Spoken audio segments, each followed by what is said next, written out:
Let's jump right into this explainer. We are tackling a massive statistical puzzle today, one that basically uncounts the very women holding up India's rural economy.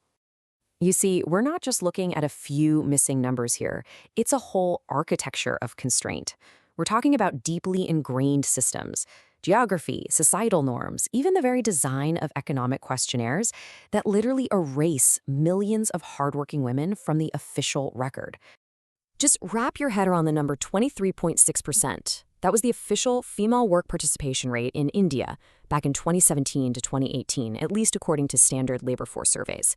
I mean, it's a staggeringly low figure. If you take that at face value, you'd think the vast majority of rural Indian women are just sitting at home, totally disconnected from the country's economic engine. But if you've spent even a day in a rural Indian village, you know that just doesn't feel right at all. So we've got to ask ourselves, does that 23% actually reflect the ground reality? Or is there a fundamental flaw in how economists are measuring female labor? Are these women truly out of the workforce? Or are we just, using a completely broken yardstick? To solve this mystery, we have to look past those standard surveys and examine what the actual daily lives of these women look like. Standard surveys almost always miss women's work because it's usually home-based, it's intermittent, and it's deeply buried in the informal sector. It creates what's essentially a statistical illusion. These women are out there sweating, toiling, producing immense value, but on the official spreadsheets, they literally don't exist. The gap becomes glaringly obvious the second researchers stop using standard surveys. Instead of asking a woman to self-identify as a worker, which, by the way, is a term loaded with cultural baggage, some researchers in Karnataka ran time use surveys. They just tracked the actual hours people spent working over a 24-hour period. And the results? Absolutely mind-blowing. During the harvest season in Sirasandra village, female participation skyrocketed to a massive 92%. I mean, that is near universal participation. So why the massive discrepancy? Well, it all comes down to how official surveys phrase their questions. They ask things like, are you seeking work? Now, if a woman says she isn't actively seeking work, she gets tossed into the completely out of the labor force bucket, rather than being counted as unemployed. But think about it. In a small, closed village economy, everybody already knows exactly what crop is in season and whether any jobs are actually available. Asking a woman if she's seeking work when she already knows for a fact there are zero local jobs, it's a fundamentally broken way to gather data. She isn't out of the workforce, she's just incredibly well informed about her local job market. Okay, so when these women actually are counted, where do we find them working? The data reveals a reality that is deeply, deeply segregated. When you dive into the numbers from manual worker households across different states, you quickly see that women's labor is overwhelmingly trapped in agriculture. In Anantavaram, Andhra Pradesh, 100% of wage employment days for women were in agriculture. 100%. For men, it was just 62%. Over in Haravali, Uttar Pradesh, it's 99% for women versus 61% for men. Women are essentially tethered to the fields due to severe constraints on their physical mobility and massive care obligations at home. Meanwhile, the men, they're able to travel and diversify into non-agricultural jobs. And it gets worse, because even within that limited agricultural sphere, women face massive underemployment. Take Sapur village in Karnataka.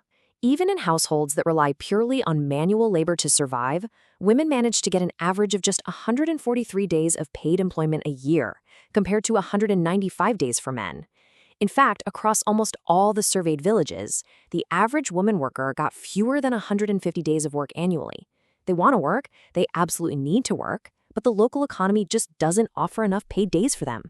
Now, we can't talk about the rural labor market in India without talking about caste. You literally cannot fully grasp the situation without understanding how deeply caste dictates these employment realities. It is the invisible architecture that defines exactly who does what and for how long. Historically, agricultural and manual labor were forced upon oppressed castes. Fast forward to today, and scheduled castes, or Dalit women, form the absolute backbone of this agricultural labor force. In the majority of Dalit manual worker households, women are just as likely to be in the workforce as men, and they consistently work more days than women from other social groups. But let's be clear, This high participation isn't some great sign of empowerment. It is a stark reflection of severe economic pressure and a total lack of alternative opportunities. It is grim economic necessity, plain and simple. This actually brings us to a really fascinating observation by the scholar V.K. Ramachandran. He points out that the typical rural male worker has evolved into this sort of miscellaneous worker, jumping back and forth between farm and non-farm jobs. But this evolution is incredibly gendered. While the men have successfully branched out and diversified their income, the women have been left behind to toil in the fields. The whole modernization of the rural workforce, it has largely bypassed the rural woman altogether. So, a skeptic at this point might be thinking, well, hey, maybe these women just don't want non-agricultural work. But what actually happens when safe, accessible, non-agricultural work is brought directly to their village? Enter the Mahatma Gandhi National Rural Employment Guarantee Scheme, or NREGS.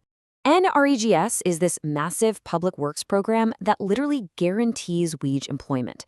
And the data from it is crystal clear. When jobs are local, when they're safe, and when you remove massive transportation hurdles, women eagerly participate. In 2017 to 2018, women made up 53% of the entire workforce in the NREGS program. That's way above the official quota requirement. It completely shatters the myth that rural women are just choosing to drop out of the workforce. It absolutely proves that when you remove the constraints of mobility and safety, the desire to work is overwhelmingly there. Unfortunately, though, just breaking into the workforce doesn't mean you've escaped discrimination. Even when women do secure these jobs, we have to confront the very persistent, very ugly reality of unequal pay. The gender wage gap is a massive, undeniable feature of the rural labor market. The wage rates in rural India data reveal something truly startling. Sure, the wage gap is slowly shrinking for basic agricultural tasks like sowing and harvesting, but when it comes to unskilled, non-agricultural work, the gender wage gap is actually highest, and it's growing, in those exact non-farm jobs that women are desperately trying to access to escape the fields. It's such a painful irony. As they try to climb up the economic ladder into non-farm work, the financial penalty they face just for being a woman actually gets worse. Which really brings us to the core of this entire explainer, leaving us with a pretty profound realization. We are looking at an economy where millions of women are working near universally during harvests, they're literally carrying the agricultural sector, and they jump at local public works jobs, yet our official data writes them off as out of the workforce. I mean, how can policymakers possibly create high-wage opportunities or even enforce minimum wages if the system itself refuses to acknowledge that these workers even exist? To fix rural employment, we first have to fix our vision. We absolutely must start counting the women who carry the rural economy on their backs. So I'll leave you with this. What changes would you make to how we survey the invisible workers in our own communities? Thanks for joining me on this explainer, and remember to keep asking the right questions.